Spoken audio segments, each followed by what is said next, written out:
Our education tonight will be presented by ARBA Vice President and Judge Rusty Westhoff from Tennessee.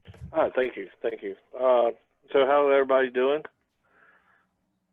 Everybody's doing okay? Thumbs up, hopefully. Having a good time. I know it's kind of stressful during these times, but we'll get through it all together. So I don't know if Amanda's going to pop up the presentation so everybody can see, and we'll go through it.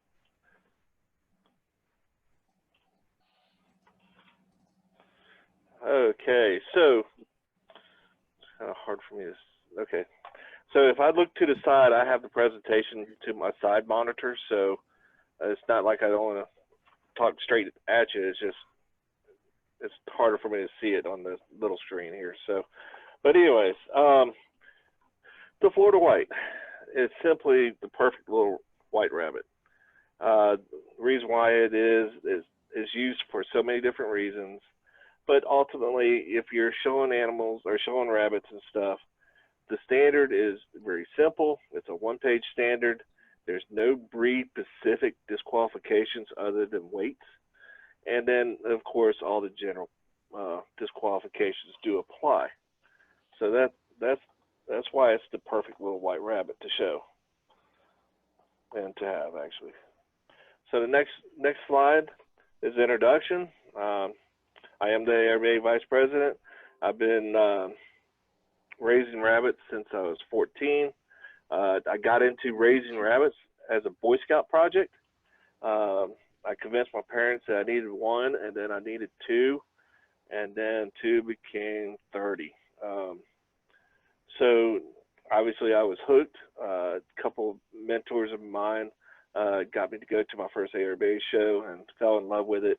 I met all of my good friends. I even have friends that I met back in the day that's still present in the hobby today. So I'm a member of the Florida White Standards Committee, lifetime member of Florida State Rabbit Breeders Association, and then non-rabbit facts, well, kind of, sort of, little rabbit. But I started a 4-H rabbit club back in Pensacola, Florida called Rabbit Ranchers. It lasted for about 10 years since I moved from Pensacola due to my job. But recently it's folded. I met my current wife through rabbits. She was a 4-H'er. I was a Boy Scout, and she convinced me to come over to the 4-H side and be a 4-H camp counselor for a year, and then eventually an adult leader for quite a few years.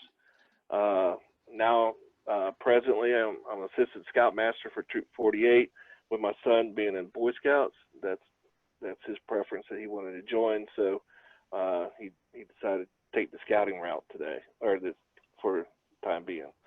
So that being said, enough talking about me. I don't know if everybody here, I know we talked about it slightly with Amanda earlier.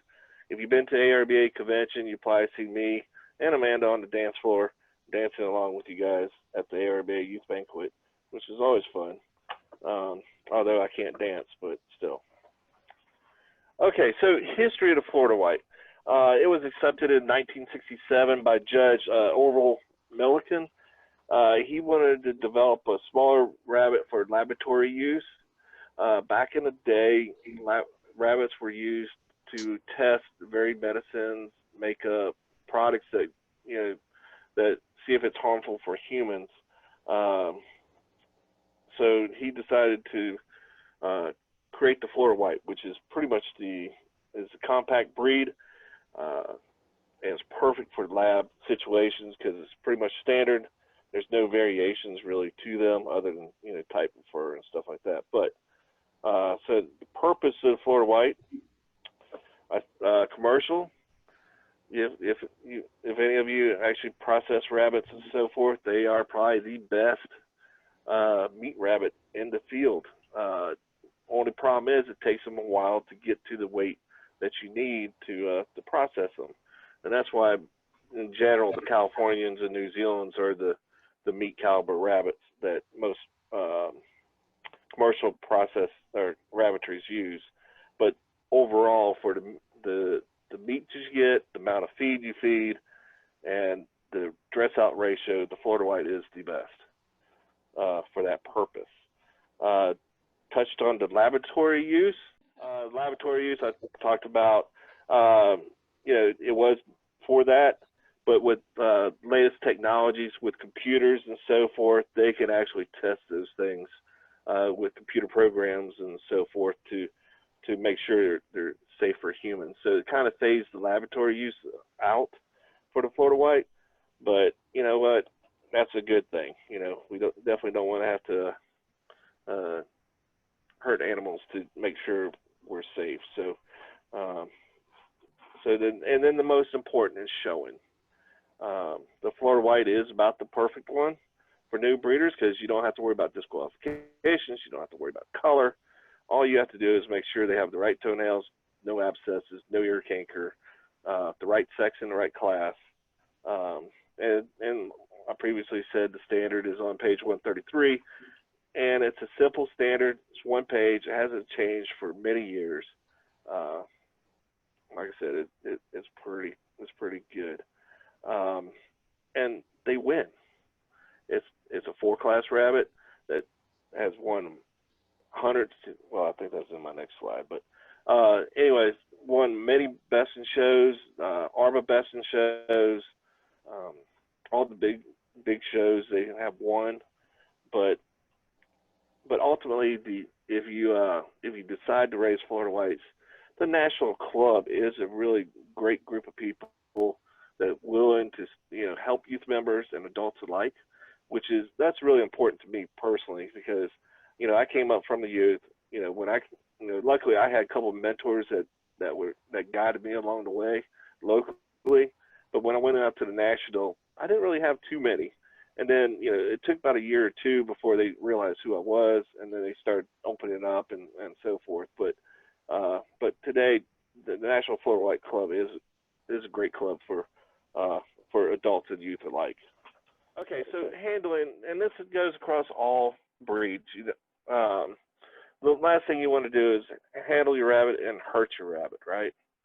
So way most judges handles rabbits, they'll put one hand underneath the belly and then gently hold the ears and pull the rabbit out of the coop. You see how I do it right there with my judging coops when I actually use them for culling my litters and sorting my litters and stuff like that. But you always want to hold up underneath and pull them out gently and set them back down to start evaluating the animal. Never want to scruff. Have you seen people scruff the rabbits, grabbing them by the shoulders, yanking them around, holding them like a suitcase? So it's a huge no-no. Never want to grab there, because what you're doing is once you scruff that animal, that skin and that pelt will come off that meat, and you'll never have the flesh condition that is required to win at the top level on Florida White. Okay, so the key is judging and evaluating the Florida White is actually your posing and how good you are posing the animals and posing them the same way every time for every animal that you're evaluating in a class for a Florida Whites. And it goes across any breed. It's not just Florida Whites, it's New Zealand's, Holland Lops, Dwarfs, anything like that that requires you to pose it. You need to pose them the same way every time. Now, some people might agree with your posing skills, some people might not, but as long as you pose them the same way, they won't get mad at you because you're evaluating the animals the same way every time. So that's a good point. So to properly pose, what you want to do is just set the animal down, set the front feet to the eye, right in front of that eye, and then make sure the back feet is aligned with the front of the hip, and then just make sure the other side's the same way.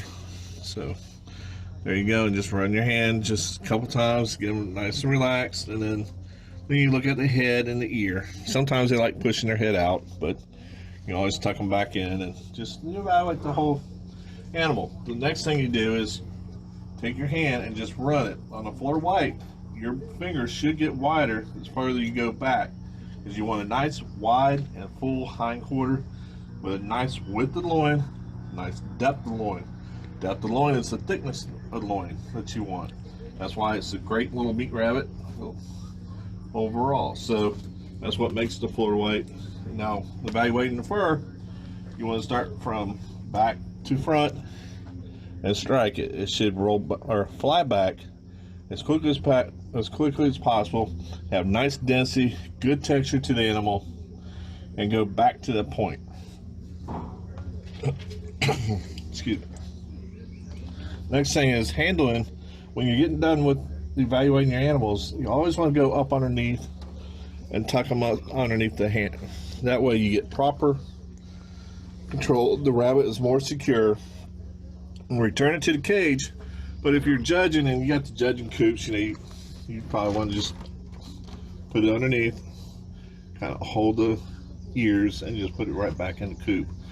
You always want to handle the animals like you want somebody to handle yours. That's the golden rule that we all should live by when we're judging rabbits.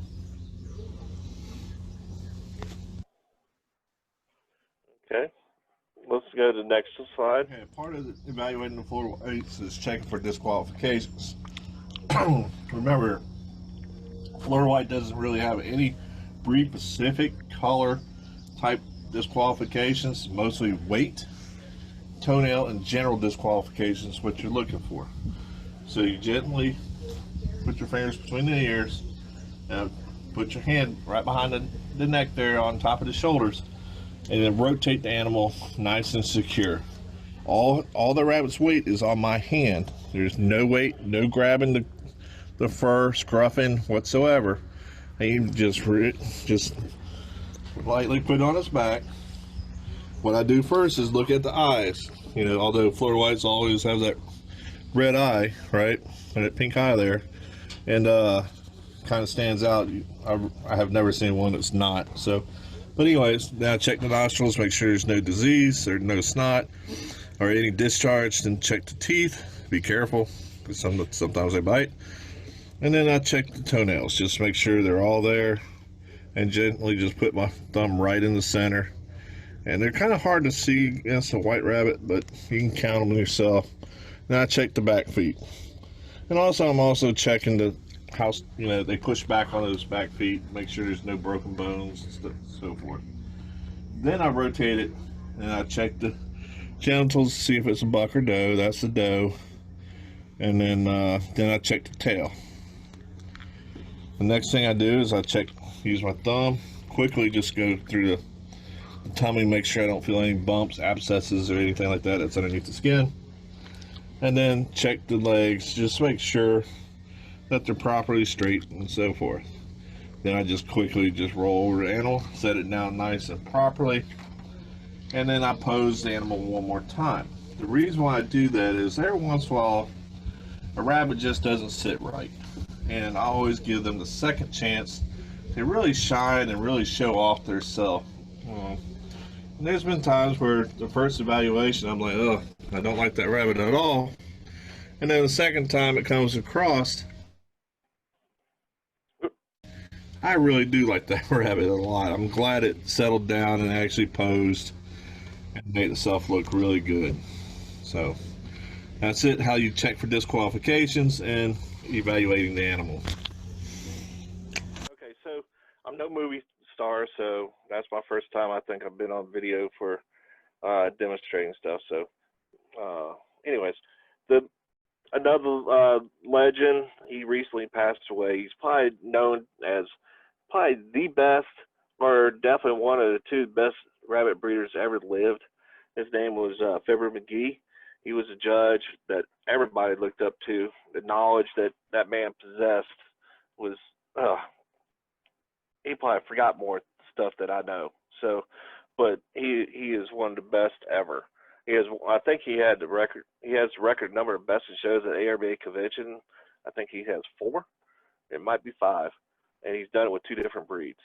So that's pretty impressive if you can win that caliber show that many times. But his famous saying was, "You can never have too much depth of body."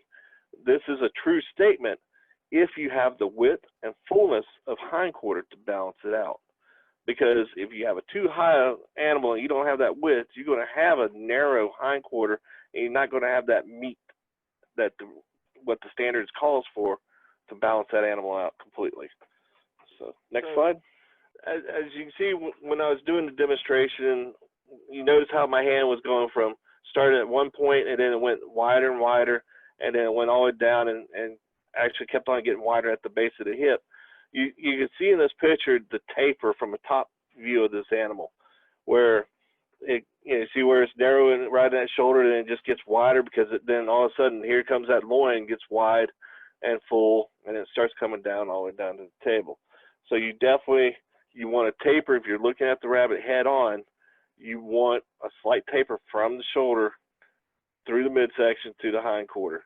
You don't want a box. You don't want a pear shape either. So, and that's a couple of little faults that you'll catch from the lesser quality of Florida whites that you see. Okay, hindquarters and loin. I pretty much, during that demonstration, I explained all this. But you can see, I took a picture of one of my senior bucks. You see the width of loin he has, just so much width, and carries it. But he does have a little weakness at the base of the hip in that one picture in the center. But he has everything else, so I kind of forgave him for that. And he's actually in one of my breeding programs. But to check the loin, you see how my fingers go from side to side, and then you definitely want to feel that loin when you're evaluating the Florida white. That's the most important thing. And next thing is the width of the loin, which most judges, they just check the width. They should check the depth of the loin, because if I know some people might not eat rabbit and stuff, but that's like prime rib. That's the best part of the rabbit. So, and that's what it calls for. It's a meat rabbit. So, okay, so top line is probably the hardest part to achieve and maintain in a Florida white, California, New Zealand, pretty much any rabbit. You want from the rise, start from the nape of the neck, gradual rise up to the center of the hip, and then round out and go all the way down to the table nice and full. Now, when the high point's forward, you have a little flat spot, it slides. Typically, your loin is not quite there on the width and stuff, and you have it set too far back, then it gets chopped. So, next. Okay, so the fur on a Florida white is pretty much the same fur that comes across as a California, New Zealand. Any commercial rabbit that calls for the ARBA commercial normal fur standard. You want it as thick as possible. You want it short length. You want it not Rex length, but a little bit longer than that. But the main thing is it has to fly back, and you want that quick fly back. You want it returned quickly. The slower it is, usually the less finish it is. And if you get it too slow, that makes it roll back, and that's a disqualification. Head and ears on a Florida white are probably the most overlooked. There's 5 points on that, but you want a bolder head, rounder head that balances well with the size of body. You don't want a huge head and small body that throws it out, and you definitely don't want a big, longer body with a really snipey head. It just doesn't make an appealing rabbit.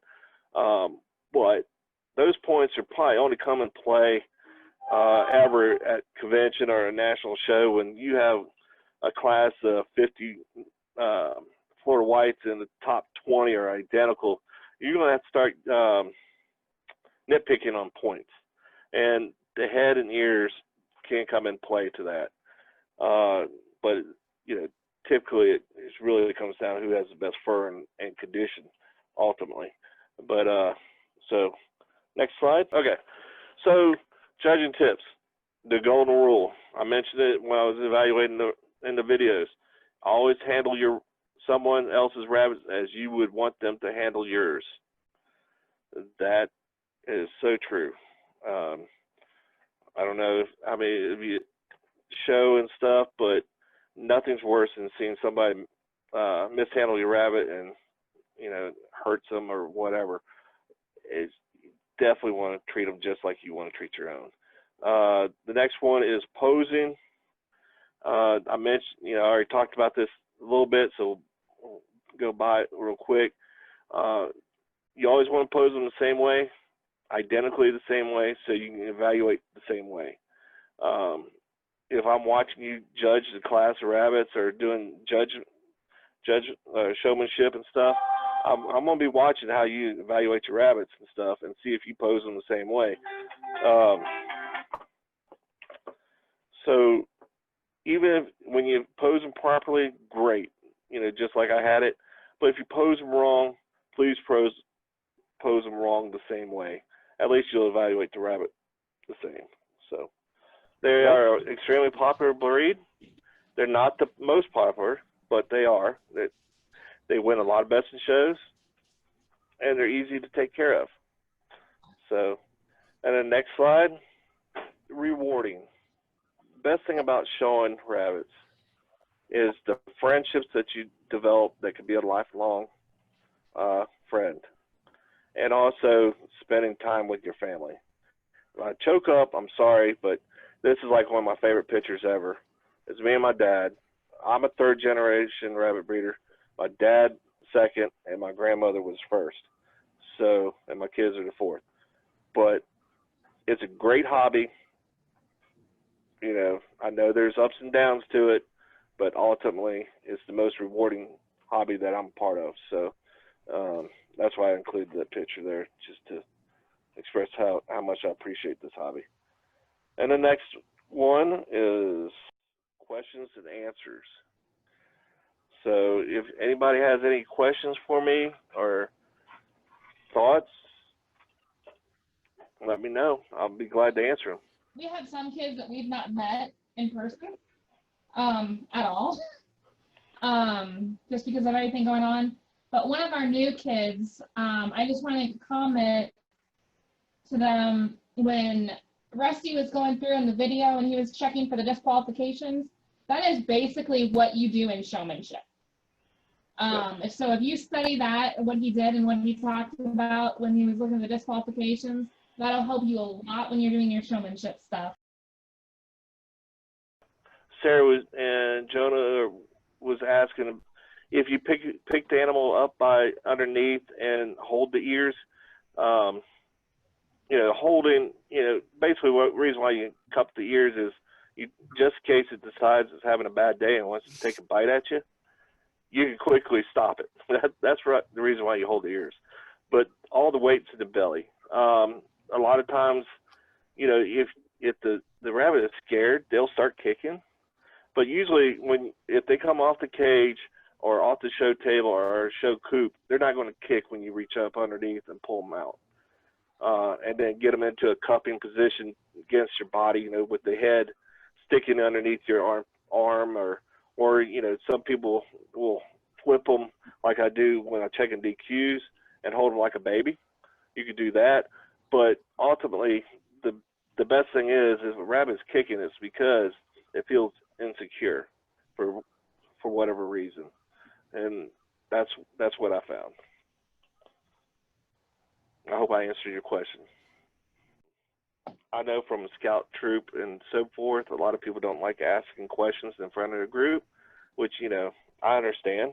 I'm kind of shy person as well.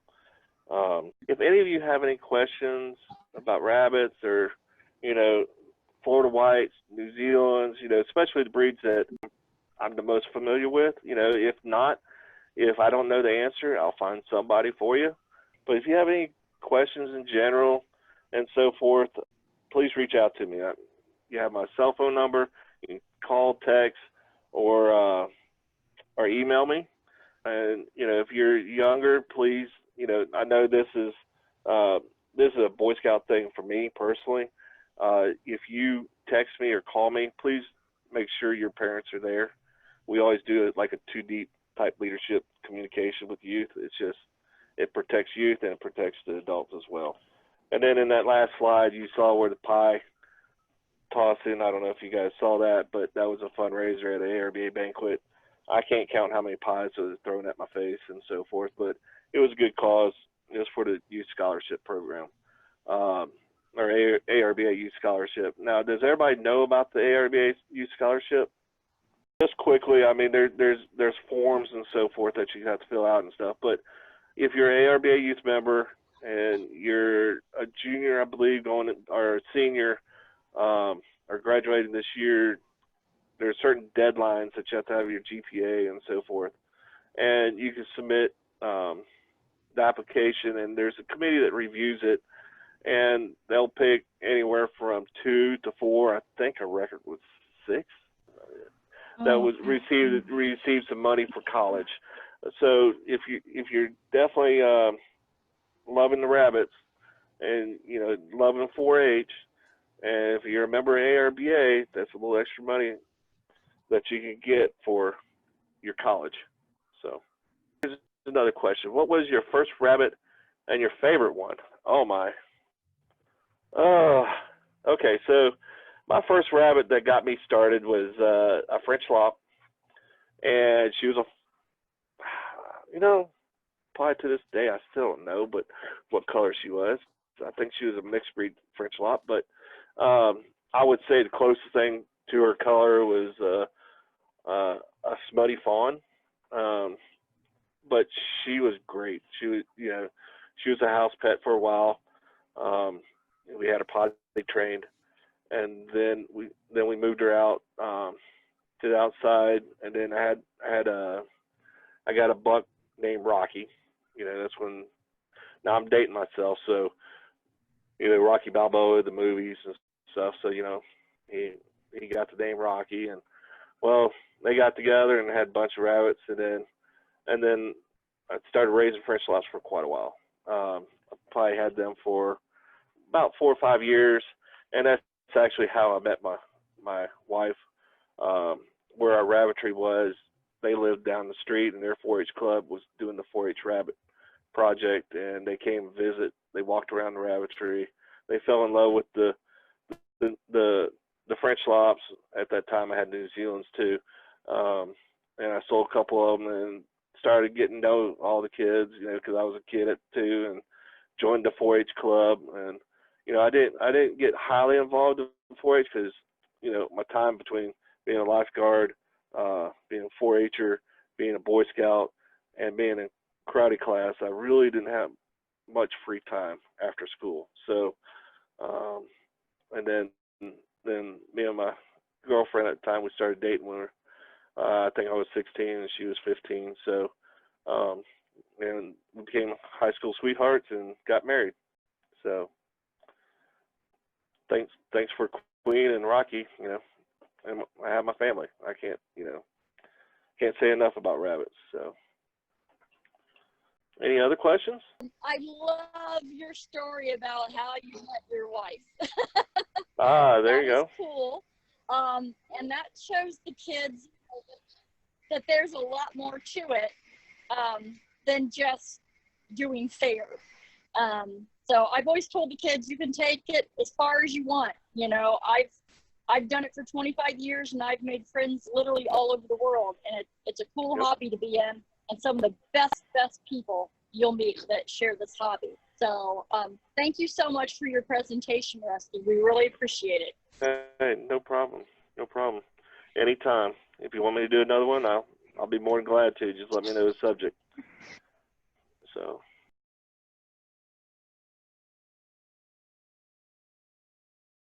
So if anybody decides they want to be a registrar or a judge, I would highly suggest raise multiple breeds. Even if it's short term, a year, 2 years, whatever it is, as long as you get to raise a litter, watch them grow, get to know them, learn the standard. That's the key about being a successful judge. Knowing all the different breeds, being confident in majority of them. There's not one judge that's totally confident in every one, but at least know what you're doing with every breed. Raising them and understanding the breed and watching them grow teaches you how, A, to handle them, B, how to evaluate them while they're growing up in different stages. And when they finally become an adult, or junior or senior, you start taking them to the shows, you get other judges' opinions, and you're matching your opinions with their opinions, see what they're seeing, and you talk to experienced breeders in that respective breed. You start learning more. More knowledge is power. It matters whatever you do in life, knowledge is key, because if you have knowledge, you're gonna be successful. So amen. So yes, so that's why you want to raise multiple breeds. That's why you want to volunteer. Be show secretary, be show superintendent. Those two, along with 4-H, teaches you how to handle people and being confident in yourself and project confidence to others that you know what you're doing. And with that confidence, it builds you behind the table. Ramrod, right? Be the secretary behind the table, take comments. And then if you finally decide you're going to be a judge, a registrar, definitely work behind the table assisting the judge. There's a big difference between the secretary and assisting the judge. Secretary does all the paperwork, placements and so forth. They can't comment to the judge as much. They can't really talk. Why did you like this rabbit? Or why do you like this too much? The reason is because exhibitors will say, well, this writer is trying to influence the judge. And they have the paperwork knowing whose rabbit is entered, especially if the ears that are straight up, they can probably look at it or whatever and see. But if you assist a judge, you're there learning how to evaluate rabbits. You can ask that question. And the exhibitors realize that you're there trying to be a registrar or a judge, and you build your knowledge on that. And then when you take your test, it makes the test a lot easier because you know the breeds. And then once you get that, you have to work, for registrar, you have to work 3 judges and a registrar, which is probably the hardest part, because if the registrar fails you, you have to do it. You have to redo your assist again. The registrar holds all the power for your registrar's license, believe it or not. And then the second part of it, you wait 2 years, take your judge's test, and you work that 8 judges. You'll have all the knowledge, confidence, and you'll breeze right through it, and you'll have your license, and then you get to start judging shows, traveling the country, traveling the world. I would never fathom in high school that I'd have been to Japan 3 times. I've been to Indonesia once, and so forth. And then, and another reason for me personally, I'm allergic to the wool breeds. Jersey woolies and the fuzzy lips I'm okay with, as long as I don't have like 300 of them. But the Angoras, I kind of try to get out of judging Angoras because I have asthma and I'm allergic to it. So I'll start breaking out, start sweating. I can't breathe. I'm not deadly allergic to it, but it does act. And that's how I found out I was allergic to them. My mom decided to raise Angoras, and I couldn't breathe at the house. And the doctor was like, "Why can't you breathe? What has changed?" And then we found out it was the Angora rabbits. So that's another reason why you want to raise multiple breeds. Now, earlier you mentioned ramrodding. Most of these kids haven't been to the big shows. Explain to them what ramrodding is. Okay, so ramrodding. Okay, so ramrodding is helping the judge to move quicker. Okay, that's probably the easiest way to put it. You are calling the next class of animals up. So when a judge is evaluating, say like the senior buck class, right, and he has 5 rabbits he's looking at, he's pre-checking, doing his little routine on evaluating, and the next class has another 5 senior does. Well, you would tell the exhibitors or call out, hey, please bring your solid senior does up, or senior does, depending on the breed. And then you have them nice lined up for them. And at that time, when they're bringing them up, you can check and look at them and stuff, and you're like, okay, I like this one, I like this one, this one. And you keep it to your mind.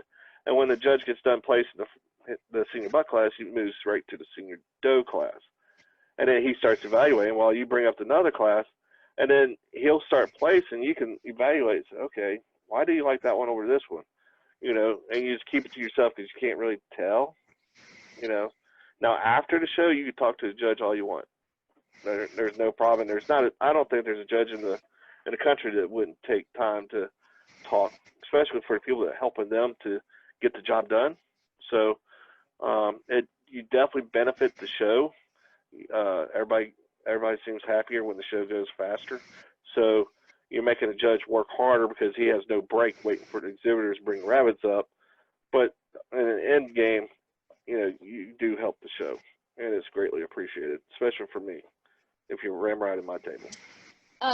Bring up some of the etiquette you would like to see in exhibitors from the judge's side of the table? What are the things you love, and what are the things that really irk you that you don't like to see people do? Okay, so as a judge, I think rabbit shows should be fun, right? And I do like to talk to exhibitors, right? Now, talking back and forth, joking around and stuff, not identifying rabbits or whatever, that's fine. But when exhibitors cross the line and say, hey, yeah, that rabbit just won Best in Show last week, while I'm still looking at the rabbit, that's a total no. That's crossing ethical boundaries. Win or lose. Long as if you win is great, you know, but if you lose, have fun. You know, enjoy company and the friends that you make. That's what it's about. So for that, that's pretty much my net peeves of it. So while I was judging with the exhibitors. First, I'd say thank you for inviting me. A great time. You know, like I said, anything you need help or questions, whatever, please reach out to me. I'm here to help you. So, because I remember today when I was a youth member going, who can I ask for help? So I'm there for you. So just let me know. We appreciate it. Yep. Thank Thanks, you. Rusty. Thank you, Rusty. Thank Well, you. appreciate it. Thank you. Have a good night and be safe. And hope to see you at the shows sometime or at the fairs. Yep. So, Okay. all right. Thank Talk you. to y'all later. Bye-bye. Goodbye. Bye.